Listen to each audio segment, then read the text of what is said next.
तर आज जो मॉक ड्रिलचा कार्यक्रम करण्यात आला, काय सांगाल? जय हिंद. मी विजय जाधव, उपनियंत्रक नागरिक संरक्षण, नवी मुंबई समूह ठाणे. केंद्र शासनाच्या आदेशाप्रमाणे काल भारतातील 800 जिल्ह्यांपैकी 244 अधिक 150 जवळजवळ 400 जिल्ह्यांमध्ये मॉक ड्रिल करण्यात आले. आणि आपण महाराष्ट्रातील 8 जिल्ह्यांपैकी काल कल्याण येथील मॅक्सी ग्राउंड येथे मॉक ड्रिल घेतला. आणि आज ऐन वेळी माननीय जिल्हाधिकारी तथा नियंत्रक नागरिक संरक्षण यांच्या मान्यतेने उल्हासनगर येथील ही जागा निश्चित केली.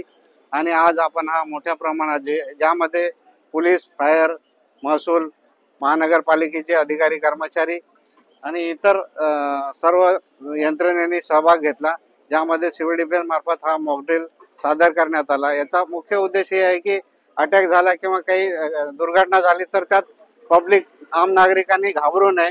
त्यात शासन प्रणाली आपल्याशी सोबत आहे, आपल्यास काही होणार नाही हे दाखवणं, हे त्यांना दर्शवणं खूप गरजेचं आहे. धन्यवाद. जय हिंद, जय महाराष्ट्र.